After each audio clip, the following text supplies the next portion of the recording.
All right, welcome back. So, our next topic is going to be angles and Pythagorean theorem, but we'll get to that in a minute. We're going to look at some angles first. To start off, I just want to kind of show you guys three basic angles that are really important to know. You want to know what they look like. And so, first off, we have this angle. It's an 180-degree angle, and basically this is just a flat line, and then this is kind of like it's like a half circle. Okay, so this angle that goes all the way around this flat line, that is 180 degrees. Okay, so all the way there. This angle right here, this is a 90-degree angle, so it's half as big, right? And it makes sense because if you look at this, right, we're going that way, and then the 180-degree angle, you just keep going. So this is basically, we're turning halfway, and then the 180-degree angle, you turn all the way. So this is a 90-degree angle, and this is called a right angle. Okay, that's really important to know. A right angle is 90 degrees, and another distinction is 90-degree angles. They are denoted by kind of a square, whereas an 80-degree angle here is curved. 45-degree angle is curved. Every angle is always curved, except for a right angle where it's kind of like a square here. Okay, and then this one right here, this is a 45-degree angle, and again, this is half of this, right? Imagine if you divided this in half, you would get this. So 45-degree angle, 90-degree angle, or a right angle, and this is an 180-degree angle. All right, it's good to know what they look like. Biggest, middle, smallest. All right, now that we know those, there's also two different kinds of angles that you might hear about. There's obtuse angles and there's acute angles, and we want to know what these mean. Basically, an obtuse angle is anything that's between 80 degrees and 90 degrees. Anything in between. So 95 degrees, 120 degrees, 157 degrees, anything between 90 and 180 is going to be an obtuse angle. All right? And then an acute angle is anything that's between 90 degrees and 0 degrees. So 70 degrees, 60 degrees, 5 degrees, anything between 90 and 0, that is an acute angle. This is kind of easy to remember because acute, right? Cute sounds like small things are cute. So small angles are acute. All right? Now, what angle would this be? 45 degrees. Is that obtuse or is that acute? Well, I would say, and it is, an acute angle because, again, it's between 0 and 90, right? 45 is between 0 and 90. That's in between. So this would actually be an example of an acute angle. All right, so those are some basic angle facts that I just wanted to go over. They're important to know, so just maybe take a minute, just drilling those into your mind so that you know these three angles, what they look like, and you know the difference between an obtuse angle and an acute angle. All right, we looking good? Okay, now that we got our angles down, we are going to look at something called the Pythagorean theorem. Now, I want to clarify, this theorem that we're going to learn, it can only be used with right angle triangles. What does that mean? Basically, it can only be used for triangles that have a right angle. Now again, see how it's denoted with kind of a square is pointed? That's because it is a right angle. So you can only use this for triangles that have a right angle in it. They don't all have to be right angles. In fact, that's impossible. There just has to be one right angle in the triangle, and then we can use this theorem. Okay, let's get to it. What is the Pythagorean theorem? Basically, some guy named Pythagoras made up this theorem for us to help us find the side lengths of triangles. Okay, so every triangle has three sides, right? And every side has a length. And we can use this theorem to figure out how long these sides are. Okay, so the theorem says a squared plus b squared is equal to c squared. Well, what does that mean? A, b, and c are basically just names for the three different sides of a triangle, right? So this is side A, this is side B, and this is side C. So the three different sides. And basically what this says is a squared plus b squared is equal to c squared. Well, does anybody know what squared means? What does this mean, squared? A squared. What is that? Basically, squared, a squared just means a times a, right? If anything is squared, any number is squared, it just means you multiply it by itself. So 5 squared is equal to 5 times 5. 7 squared would be 7 times 7. So this is basically saying a times a whatever number this is, right? These stand for numbers. We just don't know what the numbers are. So this is going to be some length. It could be 3, it could be 7. Whatever number that is, you're going to multiply it by itself. You're going to do the same thing for b. You're going to do b times b. And then you're going to add them together. And whatever this is, that gives you c squared. So whatever length this is, c squared, is going to be equal to this. I know it's kind of confusing. It's a lot to take in. We're going to do some examples so that you guys really understand this. But basically just know that squared, it just means you multiply it by itself, right? 5 squared is 5 times 5. A squared is a times a. And just know that a, b, and c represent the different sides of a triangle. Okay? All right. Let's do some examples. So, I've thought ahead and I've drawn some triangles here for you. Let's get rid of this guy. Okay, so our first triangle we've got right here. We've got this right angle triangle, so it's right angle, so that's good. We know that this side is 3, this side is 4, and we don't know side C. We don't know what that is. But thankfully, we have the Pythagorean theorem, so we can figure it out. I also want to clarify that side C always has to be this one. Okay, it always has to be the longest side, and it's also the side that is opposite of the right angle, right? So this is the right angle, it's across from it. This always has to be C. No exceptions, all right? A and B, you can kind of interchange them. This could be A or B, this could be A or B, but C always has to be this one. This side is called the hypotenuse, and C always has to be the hypotenuse, okay? All right, anyways, let's figure out how long this is. First step is, let's write our theorem. Anyone remember what it is? Remember we said a squared plus b squared, and that's going to give us c squared. It's kind of catchy, so it's easy to remember. All right, now, do we know what c is? No, we don't, because it's still written as c. So we don't know, we can't do anything with this right now. We don't know what number it is.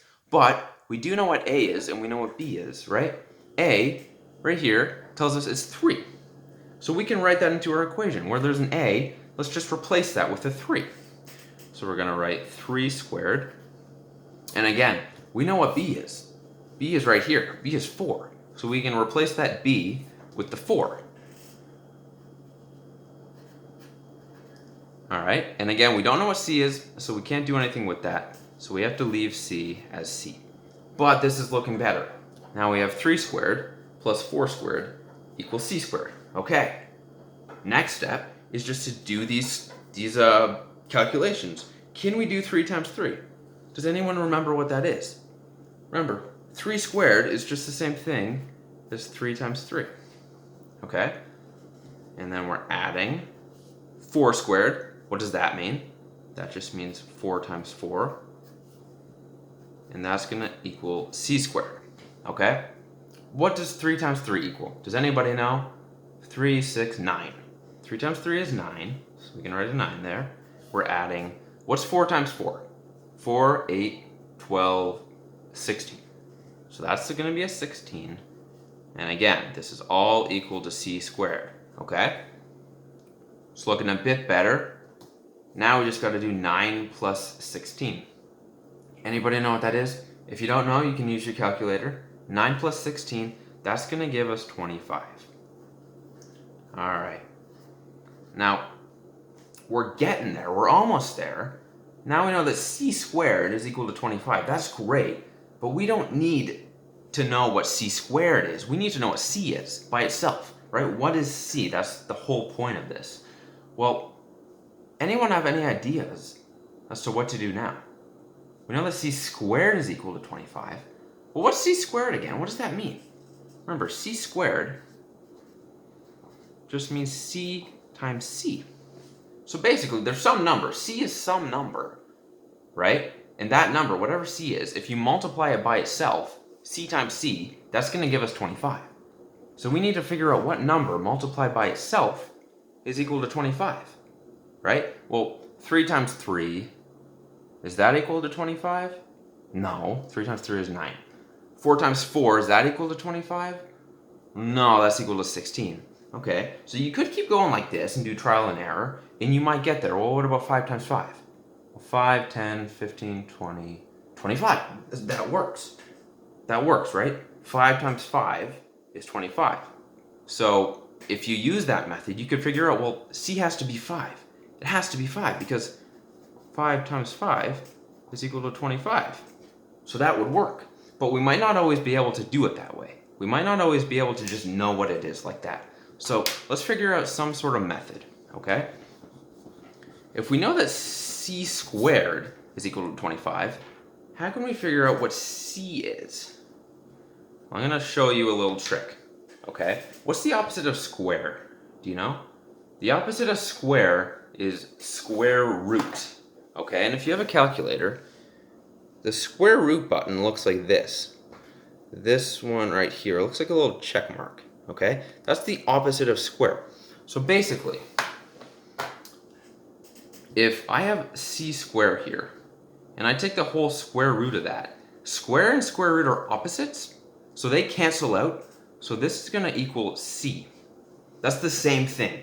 This right here and this right here, they're the same thing because I'm taking the square root of C squared. Well, so I'm going to square C and then take the square root of it. Those cancel out. Just gives us C. All right? So what I can do is what happens if I take the square root of both of these sides of the equation. So I have 25 is equal to C squared, right? What happens if I take the square root of this and I take the square root of this? Because remember, what you do to one side of the equation, you have to do the exact same thing to the other side. So if I'm taking the square root of this, I have to take the square root of this. Okay, that's just a rule in math. Well, what happens here? Again, I said, if you have C squared, and then you're taking the square root of that, those cancel out. That leaves you with just C. And then here we have the square root of 25. Now again, you might be able to do that in your head. You might know what times what equals 25.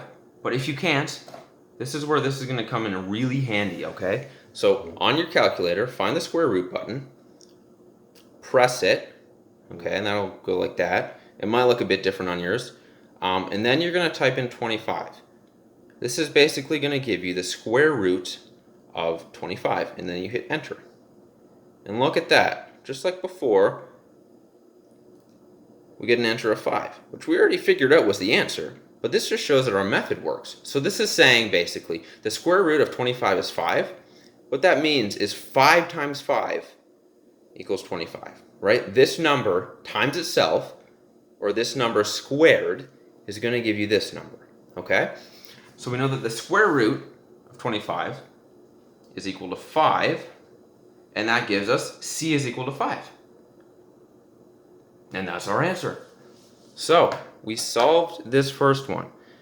Now I know that's a lot of information to take in, and I know that's probably confusing. If you're confused, don't worry, it's all right. Don't panic. We're going to do another example that's exactly the same, just to really get this method and this pattern and this theorem down. Okay? So we did one.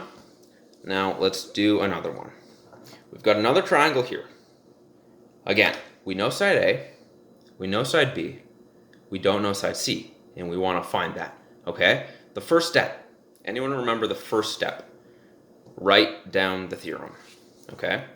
So we are going to write down the theorem. A squared plus B squared. What's that equal to? C squared. Sorry, I'm just gonna cross this off if my marker will work, just so there's no confusion. All right. Now what can we fill in? Do we know what C is? Do we have a number for C? Out of focus. Oh dear. My camera's letting me down. Come on. Technical difficulties. Okay. All right. Do we know what C is? No, we don't. Do we know what A is? Yes. Do we know what B is? Yes. So, let's fill these in.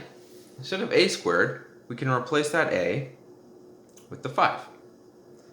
So we're going to have 5 squared.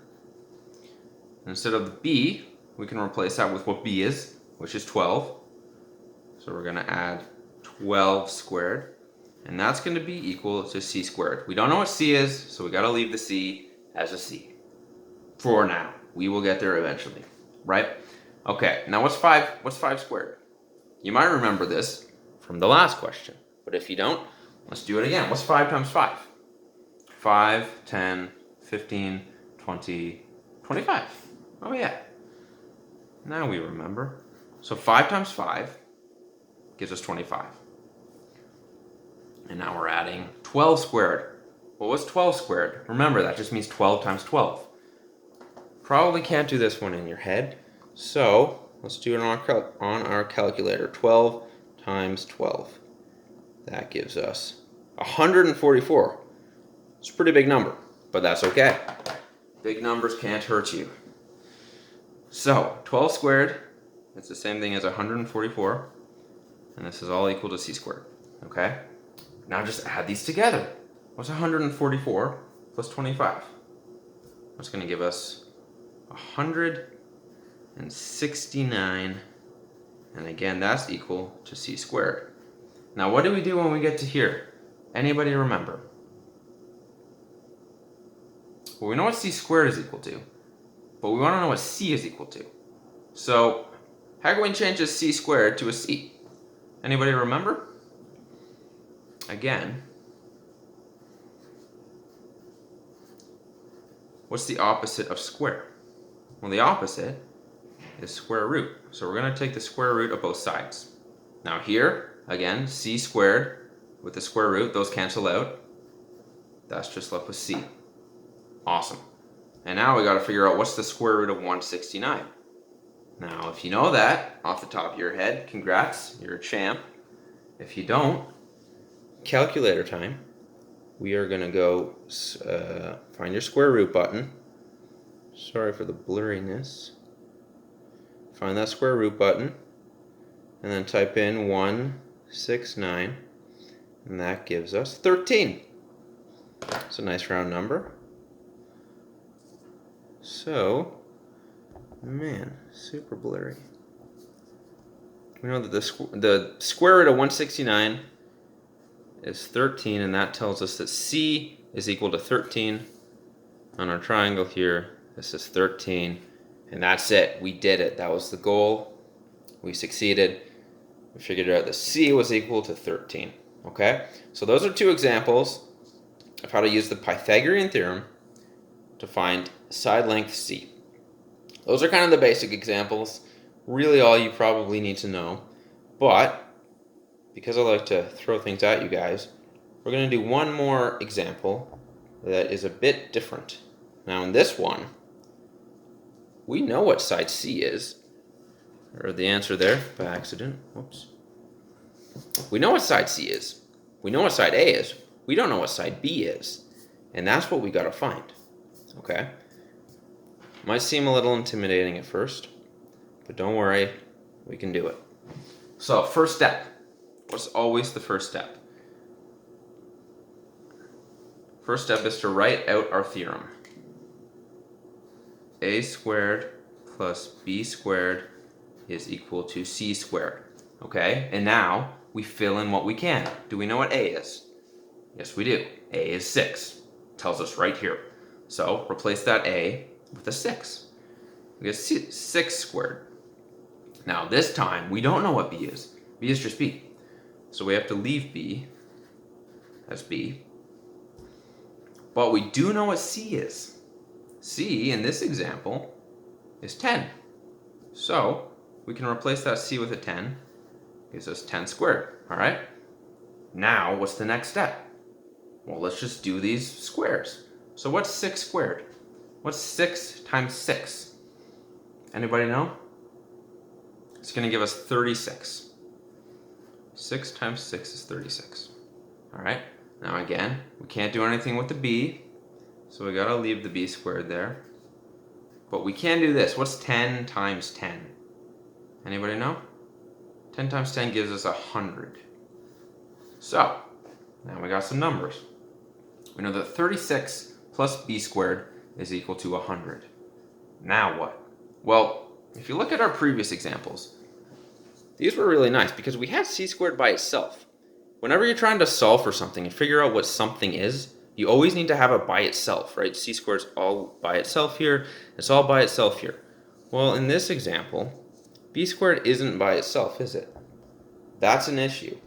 And we need to figure out what to do. We got to figure out how to get it on its own. So how do we get b squared on its own? Well, what's preventing it from being by itself? This 36, isn't it? We got a 36 here. We got to get rid of that. Well, how do you get rid of 36? Well, what happens if we have a 36 here? What happens if we took 36 away from this side? We'd have 36, take away 36. Those would cancel out, and we would just be left with this b squared. That's perfect. Let's do that. But hold on. Remember, whatever you do to one side of the equation, you have to do the exact same thing to the other side. So if we're taking away 36 from this side, we have to take away 36 from this side. That is so important, okay? Remember that. So we're taking away 36 from both sides. Here we have 36. We're taking away 36. Those cancel out, and we're just going to be left with this b squared. So we've got a b squared here. And on this side, we have 100, and then we're taking away 36. Well, what's 100 take away 36? Anybody know? Can you use your calculator if you need to? Well, 100 take away 30. That'll be 70. And then 70 take away 6. That'll be 64. And now this is looking a lot nicer. We got b squared is equal to 64. Okay, that's good, but we want to know what b is equal to. Well, what do? We know what b squared is equal to. How do we figure out what b is equal to? Remember, to get rid of that little squared, take the square root. And what you do to this side, you got to do to this side. Now, the square root of b squared, the square and the square root cancel out. Leaves us with b. And here we just got to figure out what's the square root of 64. Or in other words, what number times itself equals 64. You might know it off the top of your head. If you don't, find that square root button, type in your 64, and equals 8. So we get an answer of 8. And what that tells us again is that 8 times 8 is equal to 64, right? That's what it means. So 8 is the square root of 64. All right, so we got an answer of b is equal to 8, which is what we were after. So that's how you use the Pythagorean theorem to figure out the side length of b. You can use it for any side, a, b, or c. But remember, I should have written these in. You can only use it if a triangle has a right angle in it, okay? All right, guys, that was the Pythagorean theorem. Hopefully it made sense. Those were 3 examples. And yeah, let's move on.